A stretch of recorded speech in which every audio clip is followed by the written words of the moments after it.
If you ask any Leeds fan which individuals are most responsible for Leeds United's upturning fortunes over the last 9 months, the vast majority of answers will be Marcelo Bielsa, Andrea Radrizzani and Victor Orta for appointing Marcelo Bielsa, or individual Leeds players such as Pablo Hernandez and Calvin Phillips.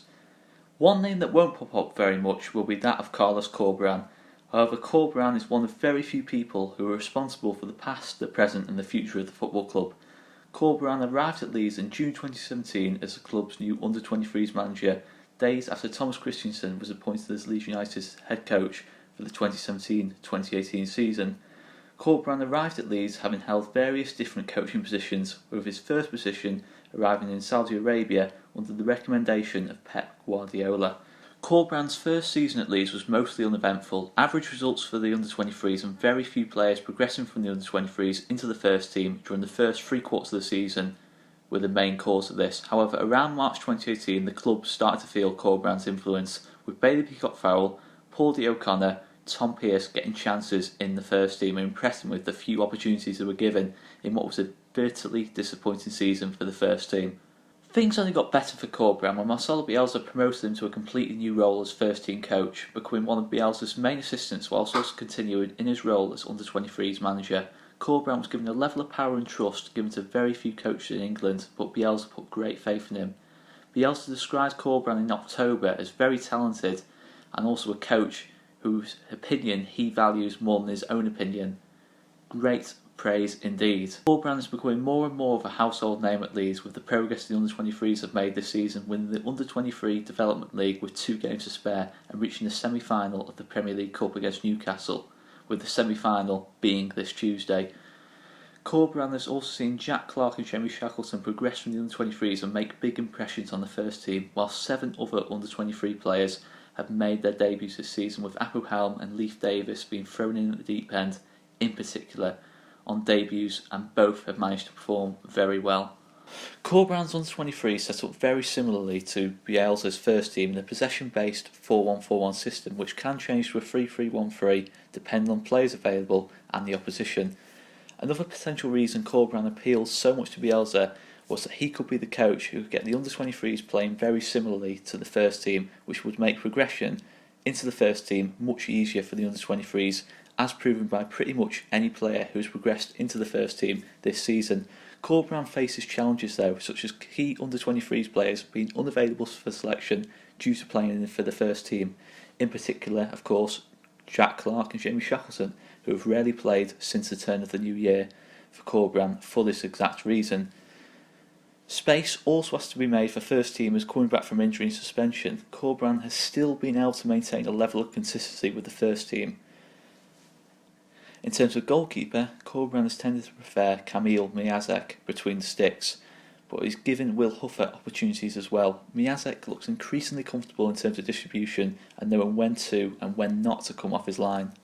The fullbacks have tended to be Robbie Gotts and Leif Davis, who have built a fine understanding. Both will provide plenty of support to the wingers in front of them in order to create overloads out wide. Gotts in particular has shone this season going forward with 3 goals and 2 assists in 17 starts. Bryce Hosanna and Clark Adur have played several games in these positions too, mainly when Gotts has played higher up as a right winger or when Davis has been away with the first team. The centre-back pairing has mostly been Hugo Diaz and Pascal Strauch. They have formed a good partnership this season. Both are very composed with the ball and will look to travel the ball or release the ball quickly into the midfield. Often this will be into the single holding midfielder Callum Nysel, who plays a very similar role to that of academy graduate Calvin Phillips. Nysel is responsible for protecting the back four and for constructing moves from deep, showing a nice range of passing and a good level of flexibility when having to play further up the pitch, particularly when the team changes to a back three. Even occasionally, Nysel drops into the back three himself. Ahead of Nysel has tended to be Alfie McAlmont, who is very good at keeping the ball with his short-range passing ability, allowing the ball to stay high up the pitch. His midfield partner has varied, with Izzy Brown and Mateusz Bogus in recent months playing there, whilst Kun Temenushkov has played in this role as well and has been reminiscent of Samu Saiz and Tyler Roberts, although Temenushkov is more of a traditional forward, scoring 5 goals this season. The wingers have been the main strength of the team this season, Jack Clarke and Jordan Stevens. Clarke scoring 6 and creating 8 goals in just 13 appearances, only 10 of those being starts for the under-23s. Stevens has managed 5 goals and 4 assists in 17 starts. They provide plenty of pace and direct running and can play on either wing. Since Clarke's promotion to the first team, Clarke has been the preferred alternative option on the left wing. Up front, Ryan Edmondson has been the Leeds' top scorer this season with 9 goals from just 13 starts. Temenishkov and Sam Dolby have been the backup options, with Temenishkov occasionally playing behind Edmondson as mentioned. Edmondson brings a lot to this team, in particular his excellent finishing and aerial ability, and he has constantly been improving with his link-up play and especially with his back to goal over the last couple of weeks too. The team is very similar in setup and style to a Bielsa team. It will press very high up the pitch and is built to dominate games and attack teams. There are some slight differences though, mainly out wide. Stevens and Clarke have both played as inverted wingers, something which is very rare for a Marcelo Bielsa side. Often McCalmont or Bogus, or even the more defensive-minded players, will pick up the ball and look to play quick through balls when available into Stevens and Clarke to make the most of their pace in behind the fullback, as well as their individual quality, or Edmondson's fine ability to get in front of his marker for cutbacks or low crosses. The opposite winger and fullback will also move into goal-scoring positions and doesn't tend to shoot from distance, another difference to Marcelo Bielsa's side, with Pablo Hernandez and Mateusz Klich in particular regularly attempting 25-yarders.